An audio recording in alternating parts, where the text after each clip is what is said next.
Saints fans, welcome back to Saints TV. Week 2 with the new crew and feeling much better about ourselves, I think it's fair to say. A big win up at Optus Stadium on Saturday afternoon. I think, as I said, we're feeling a lot better this time around, so it's going to be a much smoother podcast, I think. Jakey, how you going? How are we feeling after the big win? Yeah, no, it's a good win. I don't know if it was a big win, but it's a good win. It was a big win. You reckon it was a big win? Yeah, we haven't won for, 4 weeks? Yeah. Every time we win in Perth. I mean, I can't be too picky, can I? Baby steps. A win's a win. Yeah. The last quarter was the highlight. There's still, we'll talk about it, but there's still a bit to worry about in that first half in particular. Yeah. But we learned our lesson at halftime and made a few, I guess, strategical changes, and it seemed to work in the second half. Definitely. Sammy, how are you feeling?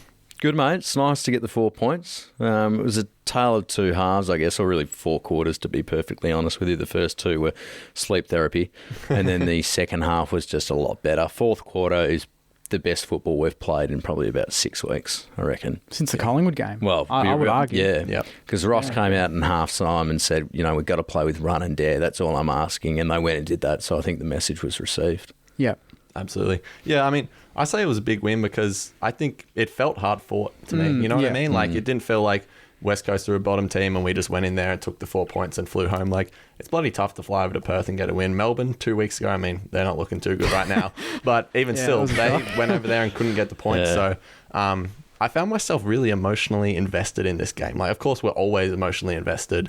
But I just, I can't stress enough. I just feel like it was a big win. Yeah. I don't know, Jake. No, it's funny you mentioned that because the whole morning and kind of building up to the game, I was hugely disconnected for the first time. I wasn't usually I need to be on the couch 30 minutes before the game. I have lunch at the right, I have a full prep. But in this case, I was kind of my routine was broken and I wasn't too worried about it. That emotional investment wasn't there for this week. But then once the game started, obviously it comes rushing back and we're a couple of goals down and you're kind of throwing stuff at the TV. But I mean, I'll know more this week. I kind of don't want to get too excited about the last quarter until I see us come out and follow up with that same energy in the first 5 minutes against the Suns. Yeah, and that's the thing as well. You got to take it with a grain of salt. At the end of the day, they were missing Tim Kelly, Jake Waterman, two of their crucial components to their lineup. Yeah. So, whilst yes, it's a win. Yeah. It was, that's what you want to do at the end of the day. You just want to grab the 4 points and run. Yeah. Are there improvements to be made? Yes, massive improvements to be made. But that fourth quarter, I think, one, it's good for confidence. Two, it shows us again what we're capable of doing, damaging, and we can obviously score when the right movements are in place. Yeah. So, no, definitely. It just felt like for pretty much the whole game, we was backs against the wall, playing against a loud crowd, some umpiring decisions maybe not going our way. So it just felt like maybe you said, maybe not going our way. We'll get into that later. I don't want to make this about umpiring. I'm gonna bring that up right now. You thought it was bullshit. Yeah, and you thought it was reasonable. I'll give my reasons. I'm in the middle here. I went and rewatched the game, and I've listed moments where we won head over heels with the umpiring. Okay, that pulled us back into the game. So I think it sort of was. It was bad umpiring, but it was consistently bad. It was like Essendon coming out the other day and saying, the umpires, they're the reason we lost, yada. It would be a different conversation if we didn't win the game. Yeah. But I think it was bad, but it was fairly bad. It was that holding the ball, wasn't it, that triggered you? Yeah. It was the one where Darcy Wilson streams inside 50, crunches, I don't know who it was, and it literally got me off of my couch. Yeah. Oh, I was like, good on you, Darcy. What a momentum shifter. And then I'm like, why are they still playing? Why are we still playing? I was holding the ball. And they got a goal out of that. Yeah, exactly. Yeah. And then 2 seconds... Yeah, exactly right. They got a goal. And then 2 seconds later, they bounce it in the middle, Steele grabs it, and with about a millisecond of prior opportunity, they pin him. I couldn't believe it. And, Sammy, you are right. There was a few moments that were questionable. Royal Marshall taking Harley Reid high off the boundary. And then the one later, which was there. Wangala taking Harley Reid's head off. Dan Butler throwing the ball to Jack Higgins and getting a goal. It happened. It was a throw. I rewatched the footage. I watched it from 2 different angles. I'm like, it's a throw. It's a great goal, though, because Higo was down and he got back up. That's classic Higo. Yeah. But it happens. It goes in roundabouts. But I think it was fair for the most part. Yeah. And I don't think that was the reason. of us being behind the 8 ball at that point in the game. I just think we were fairly poor for 3 quarters. Yeah. For sure. What was the biggest thing you reckon in that first half that was the main worry from both your sides? Yeah, for me, it was definitely the forward entries. And the commentators were banging on about it, and they were mostly right. Will Schofield, I don't know what he's talking about, but David King's analysis is usually pretty good, and he was spot on. It's a pretty tough job to be a forward in St Kilda's forward line. Yeah. You just never get the ball kicked to you. You never get it put out into space. You never get hit up on a lead. And Will Schofield was trying to say that, well, this is what the St Kilda forwards need to do. They need to bring it to ground. It's like, well, how are you meant to bring the ball to ground when the ball's lands 10 metres away? Yeah, it's not even near you anyway. So that first half, it was a glaring issue. And people have already come out in the media and gone, well, Max King didn't play for St Kilda in the last quarter. So does this mean they're better without Max King? Absolutely not. We were moving the ball so much smoother through the entire ground and getting it inside 50 a lot cleaner. But yeah, that first half, it was a worry. King was fine when he was on. I thought he was up and about in the game. He was good. He should have had 3 goals. He just won off the Seb that should have been hit. It's one of these things as well. Supporters love hanging shit on Max King and blaming him for, our accuracy woes, our kicking woes inside forward 50. It starts and ends with the midfield. He's not the only target in the forward line. We have an inability to hit up targets as a general rule of thumb. So I don't see why that's his fault. And oppositions know that we're going to target him 9 times out of 10 because that's just what we do. It's lazy and complacent. And as soon as he's not there, the midfield's forced to make other opportunities, forced to kick to other players in the forward line, and that's exactly what happens. Yeah. That's the explanation for it. And saying, it's because King's not there and we're somehow a better team because he's not there, it's not his fault. It's not actually him. It's the players that are around him that are creating the issue to begin with. People who are making that argument, I would say, just have a fundamental misunderstanding of football. Yeah, I completely agree. The midfield was getting battered in that first half. I mean, Harley Reid, 7 clearances in that first half. He was on track for a record. You could tell that he looked at our midfield, and we talked about it the week before. We're like, he's going to line us up and go, I'm better than all of you, and I'm going to own you. And that's exactly the approach he took to the game. Yeah. Yeah. And it took us half time to really reassess and go, I think we've got to tag him. Yeah. And it was the first time he's been tagged in his career, and he didn't handle it well. No. Which is fine. He's 19. And that's the interesting thing as well. Like, we know he's the barometer. We've known this for about 8 or 9 weeks. Why would you not do that from the start? Because Tim Kelly's out. It's so obvious. You know, Kelly's out. You know, they're more reliant on him getting the clearances. Yeah. I said put Machito on him. I thought that would have been awesome. Just for a neutral, but, if you want to win the game, we've seen Windy do this time and time again. Exactly. That's about 4 or 5 good stars that he's taken out of the game. Yeah. Yeah, he emptied Reid out of his back pocket at the end of the game. I dare say he'll do it this weekend. Who? Windy. Oh, yeah, on the Gold Coast Suns midfield. He'll get a task. Rao. Agreed. Yeah. Anderson, Miller, taking any it of really. them. All of them. Exactly. No, I agree. And not only was he taken out of the game, he gave away 4 free kicks. He had 0 clearances. He had 3 touches. And he's suspended himself. And now he's thrown the Rising Star Award out the window. He's slung tackle, potentially the new favourite for the award. Yeah, because isn't Darcy as well? He's potentially suspended? Yeah, Sam Darcy. Yeah, Sam Darcy. Yeah. So our boy Darcy Wilson could be lined up for the Rising Star. Him and I guess Wardlaw. McKercher. People are forgetting about him. There's obviously still competition, but I think just going back to the frustration of Harley, it was just so good to see from us because this is a young kid. He's not going to deal with this well. No, and he clearly didn't. He gave away that. It was a pretty soft free, but it was obviously there. Gave away that free kick against Winhager in the last quarter, which pretty much made us kick the sealer. So we frustrated him and got the better of it. Yeah, and I mean, it won us the game. Also, Mason Wood standing up when Max King was off was huge. And just to get straight into it, Hunter Clark. Unbelievable. I love Hunter Clark. I love seeing him back, and I just want him to stay on the park. Yeah. That's the big thing for him because we know what he's capable of. And he makes a difference. His skills are very, very clean. He doesn't miss targets. They're unique to our team. We don't have players that do what he does. Exactly right. He offers something fresh to our midfield that can be pretty bland at times, which is essential. And I mean, something that was a common trend in our midfield was tackling. It's shown as well through the VFL. We'll talk about that later. But 27 tackles were laid by 2 of our midfielders, Hunter Clark and Jack Steele. And 84 for the game. Yeah. So that's nice to see. Yeah. What did you think of Steele's game as well? Because that first quarter was pretty frustrating to watch. He didn't go near it, but then comes out with 15 tackles. It's pretty impressive. It is impressive. And credit to him, he did bounce back after that first quarter. That's still disappointing for me. I'm not going to overshadow that because you're away from home. You're the captain. Yeah. And then you go, I mean, it's hard not to look at Thursday night's game and what Cripper did in that last quarter. Yeah. And he kind of set the tone. And even Sam Walsh said, Cripper led the way and said we were going to win this game and we all followed him. Yeah. I want Steele to do that in the first 5-10 minutes. If he does, if he lays 4 tackles in 10 minutes in the first term, exactly, that second half could be complete. The first half could be completely different. But credit to him, he did bounce back. I still want him to get more of the ball and be more damaging. But if you're not getting the ball, you might as well be laying 15 tackles. Yeah, not exactly. You got to work with your craft, right? That's it. And that is his craft. Exactly. Especially that last tackle. That was nice. I was about to say a huge moment at the end of the game. You want to see that in the first minute of the game. That's exactly right. However, it was still a good sign to see we had pretty much won the game at that point and he was still going that hard at the ball, that hard at his opponent. A minute to go. So. Yeah, exactly. I think he had a point to prove with that one. That one felt so personal. I'm like, ooh, yeah, I felt that tackle.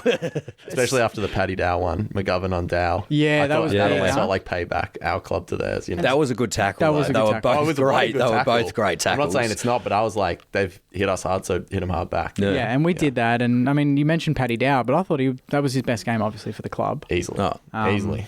Did he got game high clearances? 9. He did. 9 clearances, which is something we've lacked. No one can get the ball. And we talked about it last week. We would get clearances, but they would just be wide and to the boundary they wouldn't be direct and meaningless almost. Yeah. He was breaking lines and he was doing well. Sammy, you put him on watch last week. What did you make of his game? Paddy Dow? Yeah. He was good in the second half. The first half, he did get a few clearances, but they were totally ineffective and they were turnovers for 90% of the time. But that applied to the rest of the midfield.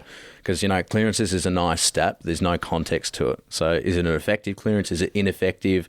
For the first really 3 quarters of that game, we had mostly completely ineffective clearances. They were getting turned over by, to Duggan, whoever else in the back line. So it wasn't a great look. But in the fourth quarter, turned up, turned it on. Something just clicked. I don't know what it was. But it was much better. Much, much better. Skills got cleaner in the space of a quarter.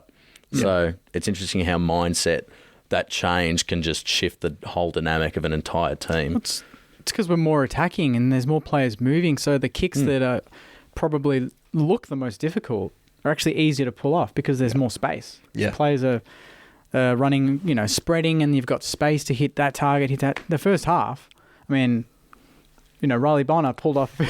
He's got a license to just unleash some crazy kicks. I mean, I don't like him in the team. I got to be honest. He's my one negative from the game. People are listening know I'm a pretty positive, optimistic fan for the most part. That's what they call you. Glass half full Ari. Riley Bonner is not doing it for me. Okay. He's had 12 games to prove himself. Yeah.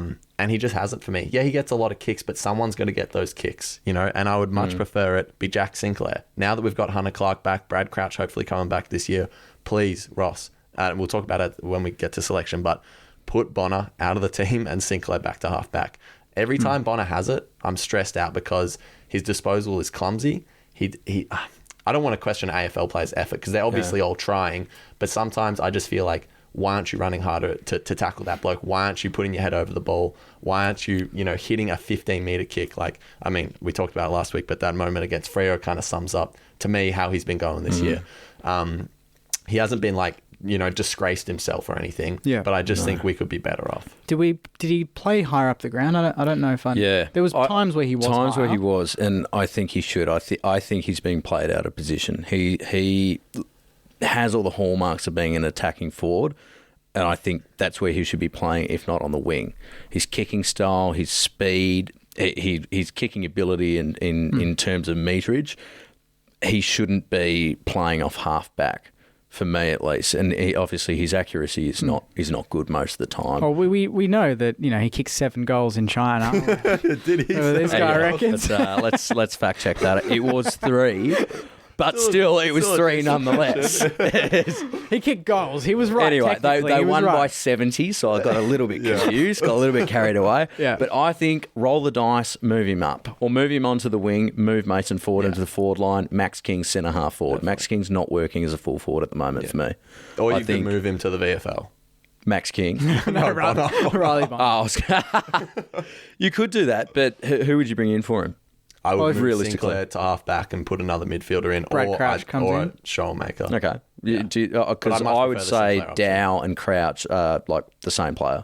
But now with Hunter Clark in there, I just feel like we've got enough midfield depth, enough midfielders in the team. Sinclair doesn't have to play there anymore. And I understand that's a lot to put on Hunter Clark to sort of carry that midfield the way Sinclair has, but I guess I just back him. So you wouldn't bring in Crouch this week? I would bring Crouch, but I'd probably...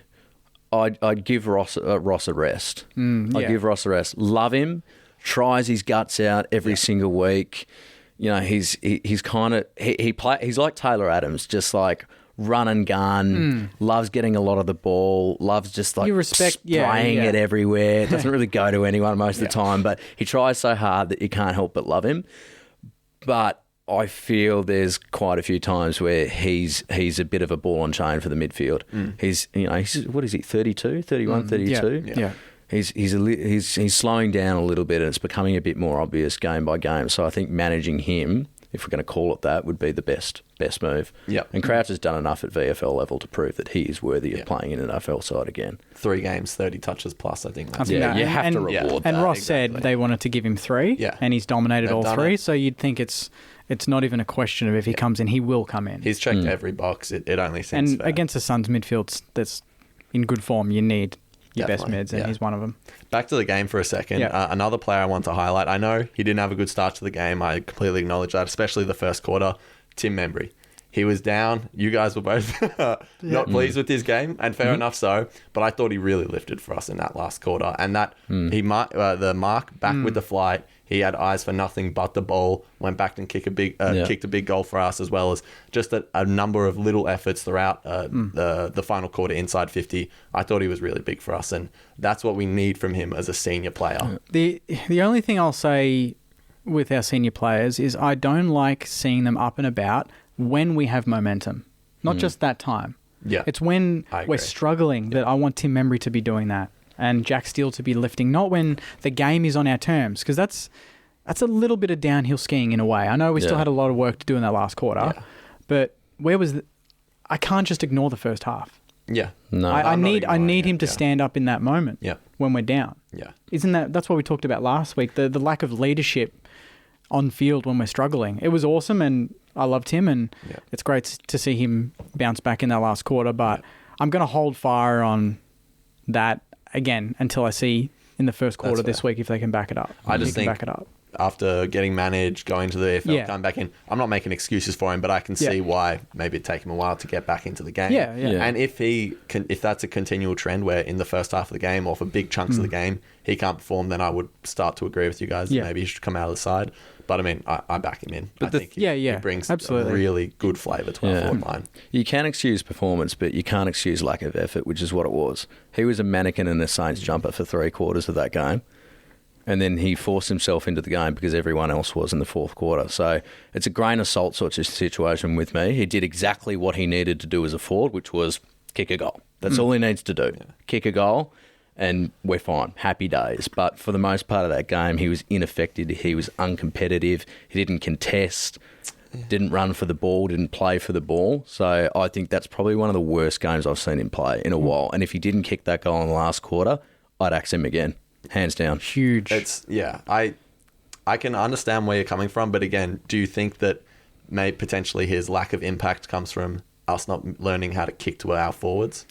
Well, he's playing that centre-half forward role, isn't he, where he should be pushing up to the wing where the ball was most of the time. I just feel like every time... He's not sitting in the square. Every time you see one of our players look to hit him up, they either fail to or don't. So, I can understand he needs to do more to get into the game, but again, I just feel like his teammates could help him out, and then his impact. It's a two-way street, but again, it doesn't compensate for lack of effort. And there were players in that first, like it's not just him. I don't want to just target him. There was a lot of the vast majority of players. It was just flat-footed, distinct lack of effort for the first really 3/4 of the game, which really is unacceptable. I can accept players having a bad game. Everyone has a bad day out. It happens. It gets to the best of us, but when you're flat-footed, when you're just not going for any hard balls, you're not making the effort, that's just poor from my perspective and unexcusable.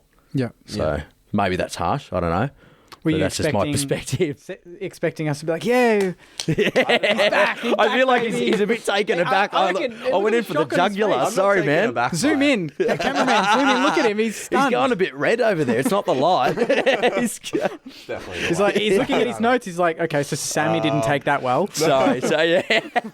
No, I understand it. I mean, it would be a boring show if we all agreed with each other. So, I want to throw it out there because I thought he had a huge last quarter. But the last quarter was excellent from everyone. We can just say that. It was the best quarter of football we've played in 10 weeks. Yeah, I just think there's moments, though, that like can really help shift momentum even further, and his mark was one of them. Another few moments like that. I don't know if it was in the last, but Bradley Hill, he does it all the time. Just that diving smother.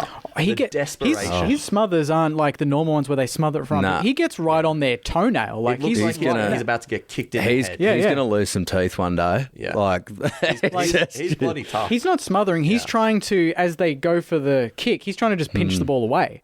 Like it's insane. No, it's an unbelievable I'd back him in to do that. Just snatch the ball straight off their boot. They go to kick it. Where is it? It's down there.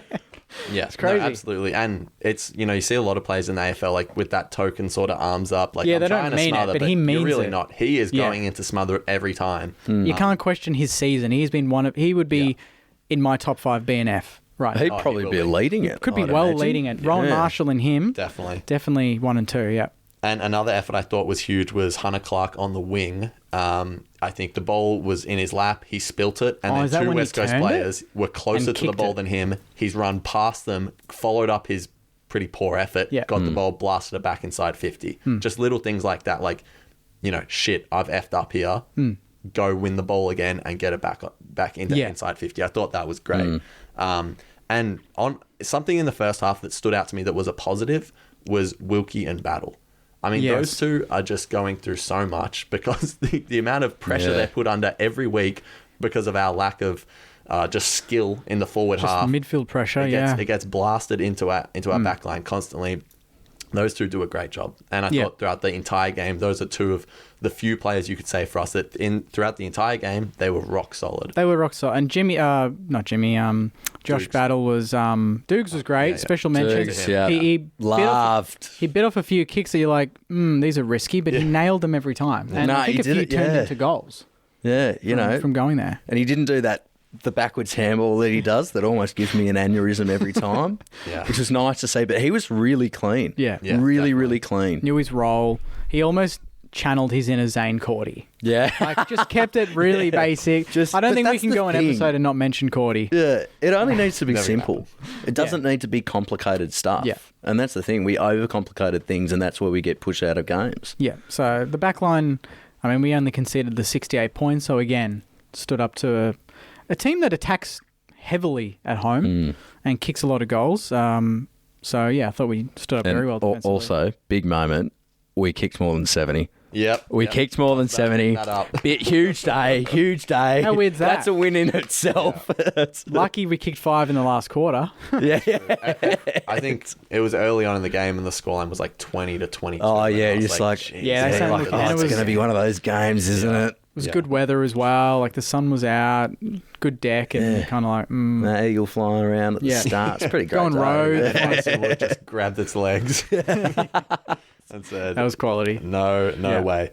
Speaking of Mason Wood, I think it's time for Mosh Back to Your Best. Yes. Before we get into it, Sammy, last week you were telling us about how good Mosh's products are. How they've been sorting you out, which of course they do. Yeah. But strangely enough, you're wearing a hat during the segment, which we thought, if it's working so well, we want to see your hair. So I thought, if you're going to wear a hat during the segment, it may as well provide some flavour to it. Yeah. So I've whipped you up one of them. Mosh have actually sorted us out. And I just thought, during this segment, you can wear the Mosh hat. Head? I mean, I have got a big... So while I'm experiencing my hair regrowth, I can just cover up with this one. Exactly. Is it going to fit? If I pass out halfway through... he can't breathe. Right, mate, just leave me be. Only a couple minutes long this segment. Yeah. We'll keep it short. But, Jakey, who was your Mosh Back to Your Best player? Yeah, I posted this morning. I think it's very, very hard to ignore Mason Wood. 22 disposals, 8 marks, and 4 crucial goals. I think 2 of them came in the last quarter. I don't know, did he kick 2 or 3 in the last? I think 3. Kicked 3. Was it? I think he kicked 2. 2? Yeah, they were 2 important goals, all different kinds. And one of them we didn't actually get to see on the telecast, by the way. Yeah. So we were too busy looking at Adam Simpson's reaction to Harley Reid's free kick. Yeah, all the commentators panicking. Oh, who's going to win the Rising Star? But yeah, he was mine. I thought he was awesome, especially Max King going out of the game. We needed that target, and big time. I think he played a bit of centre half forward at North and was very good on his day. And he's always good for a goal, but to see him kick 4 straight and still get a lot of the ball was a major reason why I think we won the game. Yeah. Big time, Sammy. I know you loved Mason. He was so good. Yeah. He was so good. And I just imagine North Melbourne sitting in their head office watching the highlights and just crying into a box of tissues. So good. So good. Yeah. And it makes you think, it's just like, should he be in the forward line? Should we move it up a bit? Yeah, change it around? If King doesn't play this week, if he's a bit sore still, probably go Membry and Mason Wood. Why not? And his Mason kicking accuracy is sublime. Because how many shots on goals did he just have? The 4 straight. Yeah, there you go. Yeah. And they were some of them were hard kicks as well. They were, and I just love his body work in a marking contest is actually underrated. Yeah, his marking ability in general is just brilliant. Yeah, exactly. Yeah, you don't see him spill many, do you? No, when he goes for them, not at all. Yeah, no, absolutely. Is he back to your best? Or? He has to be. I mean, Hunter Clark is a very close second, but Mason Wood was by far our he was man of the match, really. Yeah, you can't outdo 4 goals as a winger. That's pretty fantastic. Huge effort. Imagine the odds for that. Yeah. Put $10 on that. I reckon you're making about $1,000. Hot tip for the punters. Imagine he makes a run. He does a Waterman. Makes a run. Or is that going a bit too far? Never say never. It can happen. Imagine the G Train was a backline defender. Yeah. And then we turned him into an absolute weapon. Maybe Mason Wood. Anything can happen. Late in his career, just changes the script a little bit. It's true. I know we're celebrating him right now, so I don't want to rag on him. Because he had a bloody brilliant game. Mason, he had a great game. But I wouldn't move him to the forward line just because I remember pulling my hair out in his first year or 2 with us when we did have him up there. Do you guys have similar memories or not so much? I mean, but our wingers are much stronger now. That's the only thing I would say is we've got Darcy Wilson there, obviously future Rising Star winner. That's it. I mean, Ronnie Burns, I don't know what he did in the VFL, but he's a smoky to come back in at some point. I think he was all right. Yeah, and then obviously Brad Hill, Liam Henry.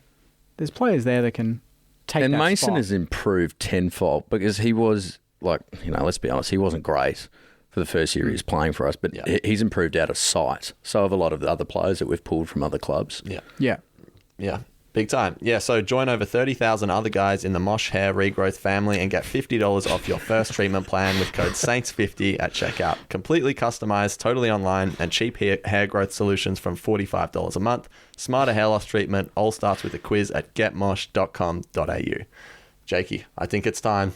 Jakey's Junk Mail. All right, let's do it. Jakey's Junk Mail. Jakey's Junk Mail. Jakey's Junk Mail. Jakey's Junk Mail. Jakey's Junk Mail. Let's get into it. Milky Face is asking, are we getting worried? You always giggle. This is just such a stupid name. But Eddie, sorry. I was derailing. Milky Face is never sending in junk mail ever again. Are we getting worried about Josh Battle's contract situation because he's not signed yet and he's in demand? We know that most clubs would be happy with a Josh Battle. Yes. Are we worried? I'm worried. Yeah? Not because I think he won't sign, just because I'm like, come on, Josh, can we get this deal done? The further it doesn't get done, it's sort of like the Gresham situation last year. Not that I was upset to lose him, but you start to think maybe this isn't going to fall our way. But I have good faith that he will stay, but it's definitely a cause for a slight concern that it hasn't been done just yet. Yeah. What do you think, Sammy? You never know. Yeah. It's like Luke Ball. You just never know what's going to happen. I hate to bring that up. Sorry. I know it's painful. I know it hurts. But you never know. Him more. And at the end of the day, game time. it's like Pendlebury said a couple of weeks ago, like everyone remembers the premiership and a lot of players will go chasing that success. If we end up falling bottom 4, is he going to stay? I'd say it's more unlikely than if we were to make finals. That's my 5 cents. Yeah, I think Josh is the type of player. And I mean, if you're in his position, you're in form, you're a very good player. You can earn some pretty good money. And there's obviously going to be some top teams that are going to look at him. Yeah. I think Melbourne one of them? Yeah. Melbourne, I mean, after the weekend. Hawthorn are in the race, apparently. See, Hawthorn, they're doing some very good work behind the scenes, and they're climbing fast. Yeah, they definitely are. They're good. I tipped them. I tipped them against the Crows. Yeah, I changed my tip. I saw that Jake Waterman was out on the AFL app, and I changed my tip. Did you? And in the first 2 quarters, I sat there thinking, "Shit, I regret that," but it's all good. Brett saying, "Crouch in for Ross, or I'll cry." Definitely. I mean, I think Good shout, Brett. I think all three of us. Yeah, good shout, Brett. I don't think he'll be crying this week. No, I don't think you'll be crying. There's no way we can play Crouch, Paddy Dow, Ross, Steele. No. Clark. And Ross couldn't is play just them the all. No. You can't. You're taking out Dow or Ross, and if you take Dow out over Ross after that performance, there's some selection integrity questions needing to be asked there. Yeah. This one's from Adam. He said, "Is the tagging Windy the way forward for our midfield? If Windy tags Nick Holman this week and lets Dow, Clark and Steele do the clearances." So is Windy the new Clint Jones?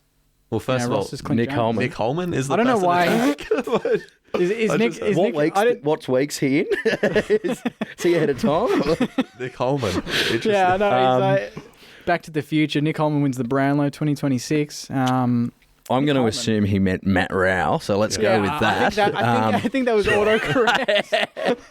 Yeah, it's a great idea. Push their best players out of games. Yeah. Because that's where the difference was in the the second half of the game this week. Yeah. Yeah. It also actually gets Windhager into the game. Yeah, I he feel finds like he the ball. struggles to get into games sometimes, just being a young player. So it's a good way for him to learn his craft. Yeah, he finished with 19, and the first quarter he did nothing, and then he got 5-5-7.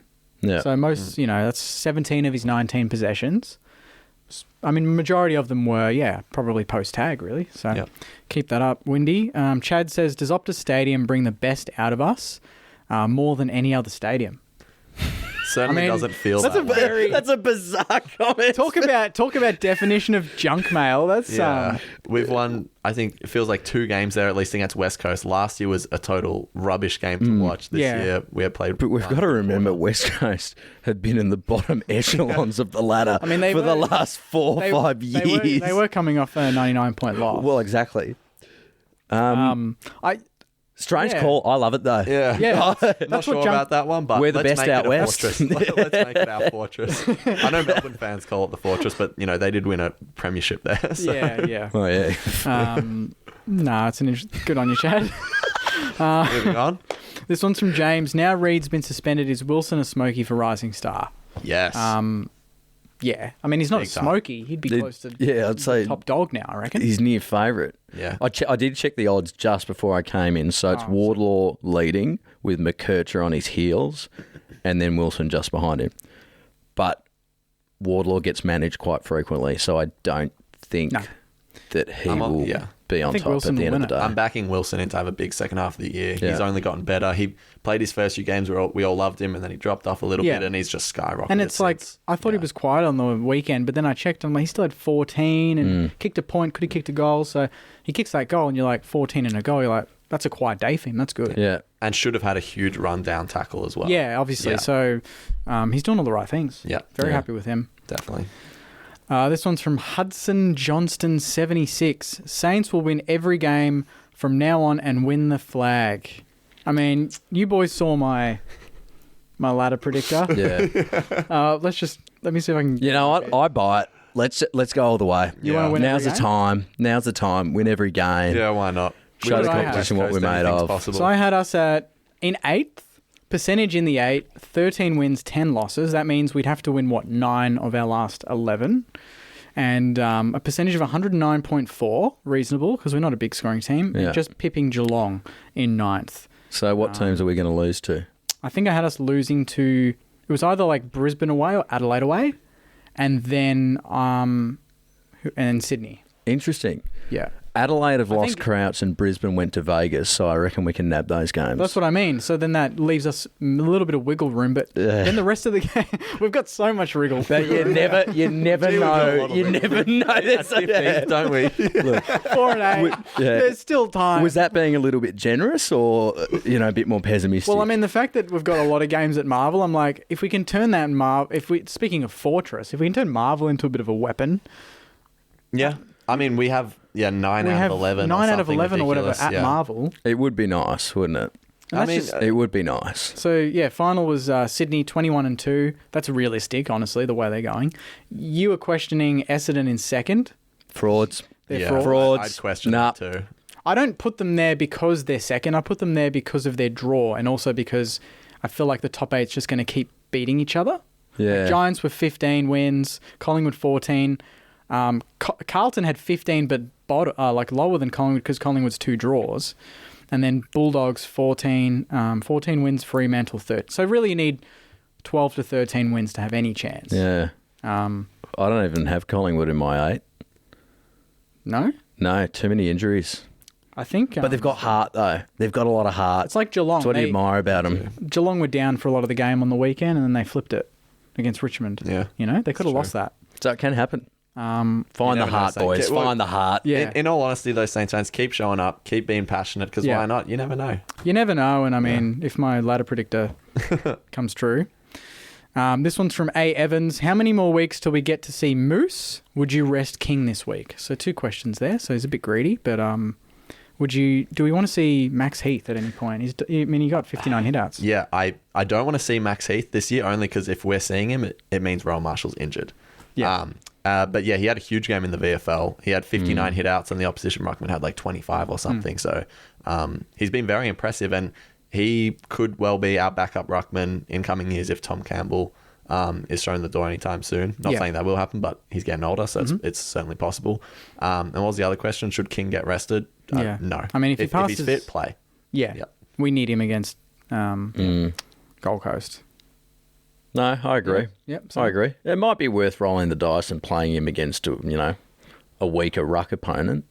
Could always be worth it, but is he ready? Because does VFL get you ready for AFL level at the end of the day, especially as a ruckman? Because we've seen VFL ruckman come up to AFL level and they're super dicey 99% of the time. So I don't know how that's going to pan out. Yeah.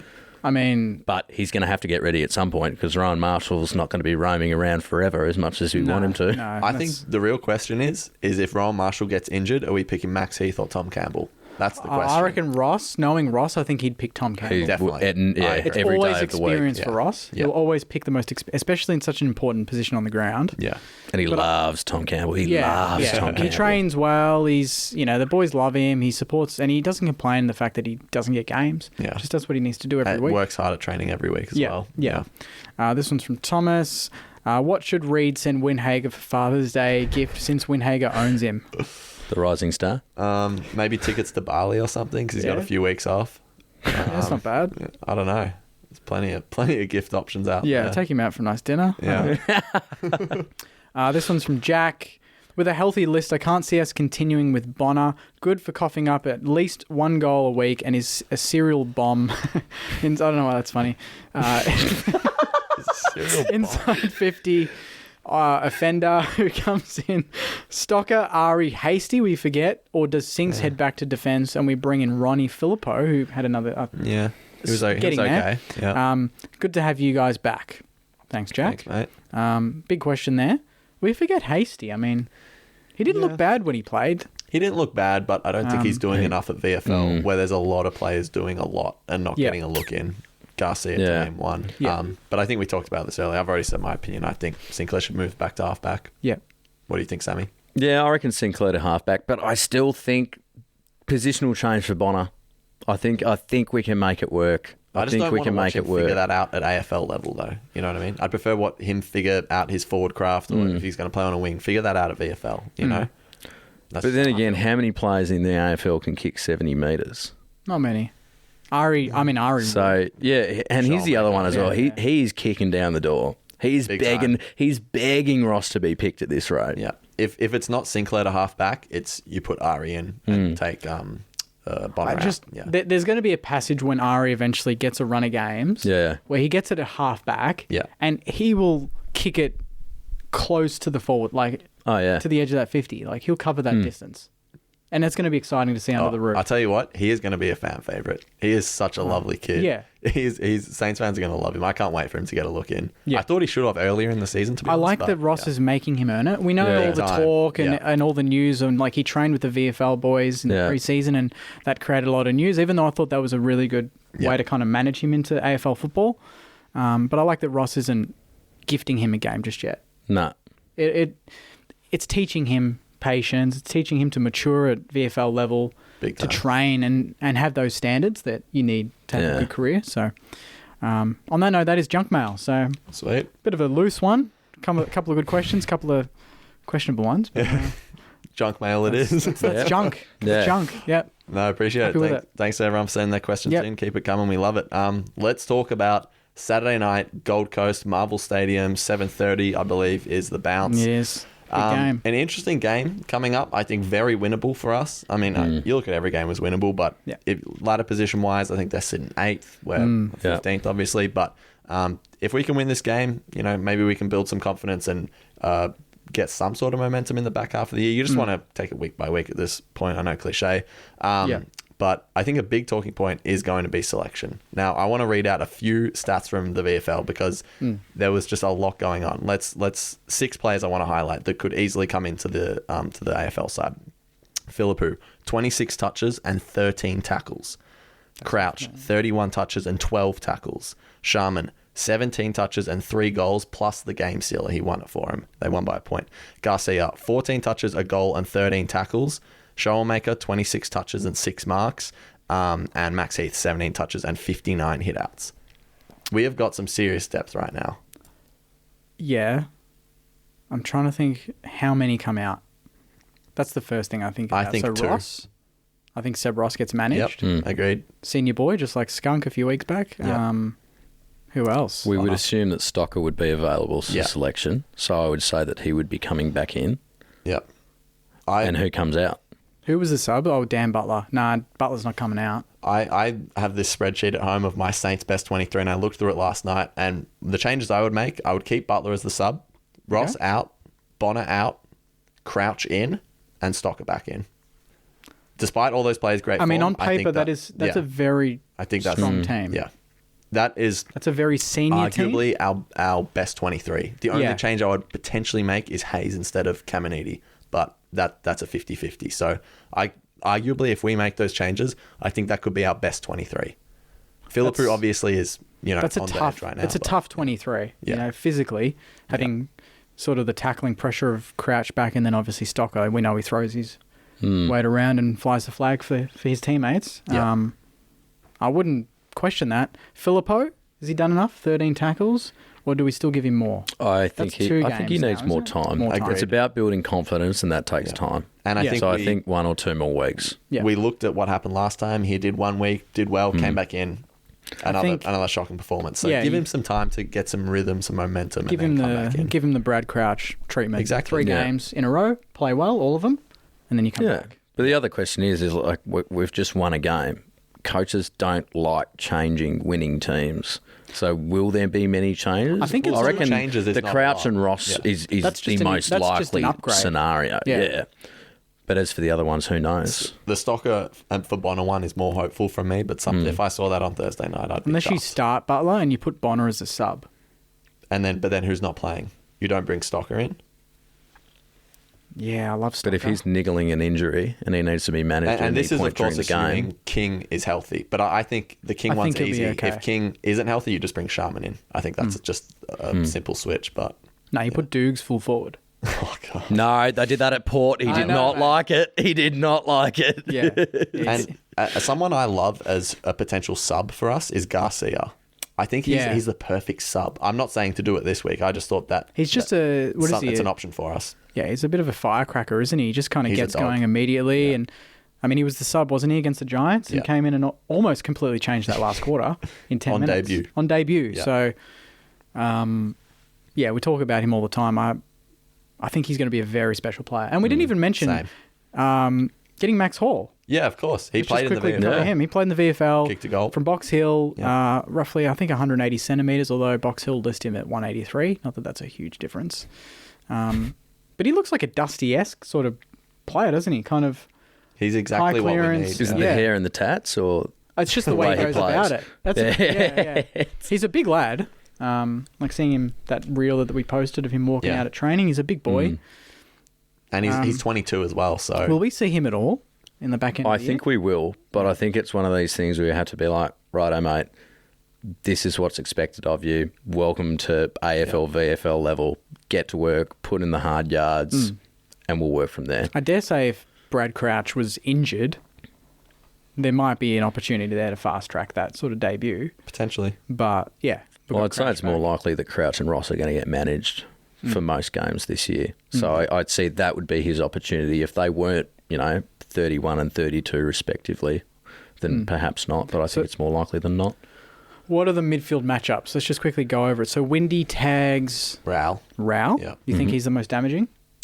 Miller. He is a clearance beast. Yeah. Jack Steele on Miller. Yep. And then Definitely. Anderson. Hunter Clark. Yep. And then obviously Paddy Dowd rotate. Yeah. Do you think that's our best midfield? Marshall, Steele. Wintagger, tagging, Clark and Steele? It's not bad. Yeah. It's got a good That's balance. not bad. There's obviously still going to no be pace there. rotations There's through different there. flavours Yeah. at least. There is. Yeah. I would still say there's no pace. Like Hunter Clark's not explosive. Jack Steele's not explosive. Yeah. If Windy's defending, he's not going to have that opportunity to get it and go. That's true. Paddy Dow is probably the only he one. offered that for He's us. got bursts at time, but he just can't run out 4 quarters at the moment. Yeah. I'd just say he's not match fit yet. Yeah. But it's the best midfield we've been able to put on the park Big time. all season. Yeah. So it's a good time to get it because in the next 2 weeks we're playing 2 stacked midfields. Yeah. Gold Coast and Brisbane. Yeah. So So how are we going to beat Gold Coast though? What are we going to do? well, to be honest, gonna beat did any of you watch the game yesterday against the Bombers? I watched the last quarter. Because the Bombers I missed did. a lot of chances. Yeah. I don't think either team were particularly No, good, to it be wasn't. honest with you. It was a scrappy game. It was, yeah. close, but it was scrappy. Essendon fans, they believe that inaccuracy lost them that game more than anything. I think that umpiring. I think they umpiring. said the umpires. Yeah. It's always the umpires. It's always the umpires. But we've had, I don't know, Gold Coast under the roof. Who have they beaten the last 2 weeks? Essendon and the week before? They lost the week lost before, the- didn't So they have not won a game on the road this year. They hate travel. but they haven't lost the game at home. But we're playing them at Marvel Yeah, though. They hate travel. They get really jet lagged flying down from Gold Coast. And Dim Sim hates Marvel. He doesn't He like hates it. So I think that works in our favour. The mindset is already on its head from their perspective. So that works in our favour. And then obviously being in enemy territory, you have your 3 Gold Coast supporters sitting in the cheer squad. Not that it troubled Freo at all.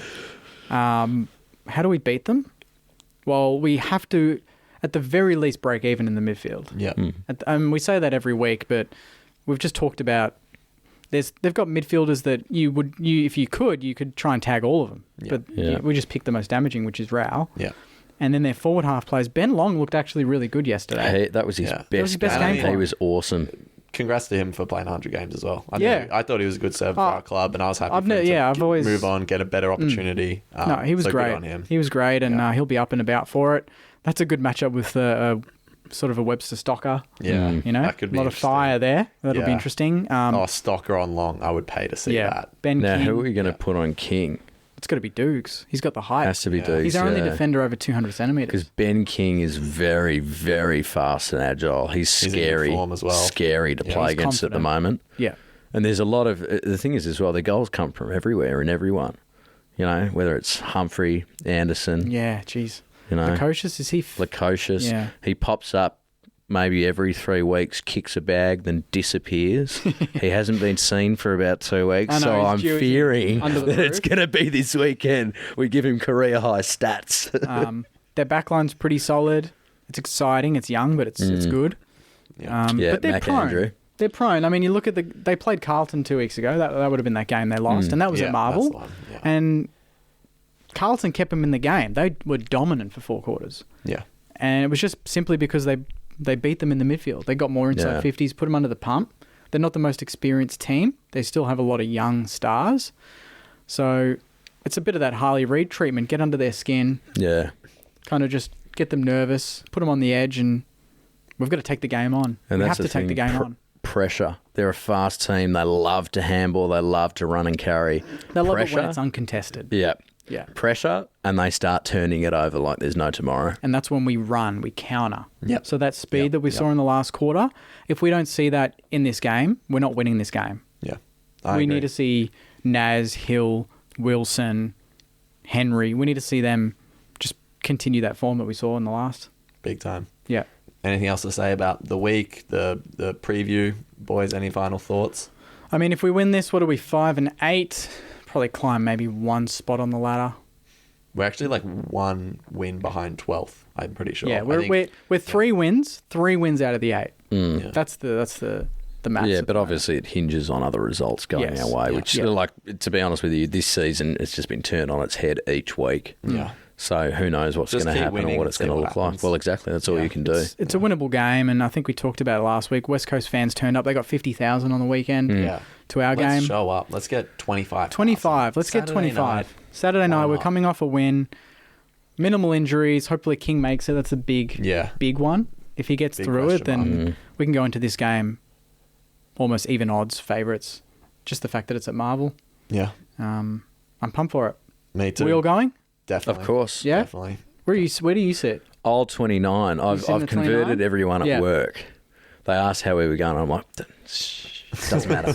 Just come. Sorted. Just come. I'll be up in the nosebleeds. Yeah. My favourite spot. Yeah. Up on level 2. Yeah. In the members. Are you? Yeah. Yeah, I'll be 3. GA, just walk in and pick a spot. And Why do you go up? Don't you get like altitude sickness up there? I love the view. I get to see the game just unfold. I agree with the view. Bit of a nerd, the atmosphere, yeah. The atmosphere is in the average. members is just like the atmosphere is great, Look, and in GA it's ordinary at times. Yeah, I mean it's no. I did get level 1 for the Geelong game last year. Yeah. And that was unreal when we beat them. Yeah, yeah. That experience that whole was stadium. it was rocking. Buzzing. Yeah. But yeah, level 1, solid atmosphere. Level 2, you get a bit of both, and level 3, you get all view and not so much atmosphere. But and you can get away with saying what you want up there because nobody's up there. no, You're just screaming into the void at that point. Just some poor Gold Coast guy sitting down there by himself eating his pie. yeah. No, get down to the game, saying there's no excuse. 7:30. Let's get the win. Before we wrap up, Jake. Oh yeah. Tell us about your memorabilia. Oh yeah. This is a nice little gift from the sister. Yeah. I know I don't look like a skateboarder, Saners. It's because I'm not. But this is. What do you mean? You're nice. a total punk skateboarder. From the sister. And there's going to be a Saints TV one in like spray paint sort of graffiti that she's getting done as well. Nice. Oh, yeah. Anyone here actually skate? I did when I was You look 12. like you. Yeah. I look like I do. No, I don't trust myself on anything with the wheels. No, not for me. But yeah, thanks to the sister, a nice little gift, and we'll spruce up the look a little bit more as we go on. But pretty happy with that. Oh yeah, and we've got a new quilt in this week as well. Yes. Tell us about that. Quilt number 2. This is the 2020 edition. Actually, it's just all 2020 scarves because it was a year to remember for us. That was the only final I've really seen us win. Like I saw one when I was 6, 7, but yeah. Anyway, so another quilt, but how many of these does your grandmother have? Just 2. Oh, okay. I was just like, is there more coming? Well, every week there's a new one. Yeah, next week is the 2021 edition. Nice. Anyway, but another great week, lads. And good to chat. We'll see everyone next week. Go you Sainers. Go Saints. Go Saints.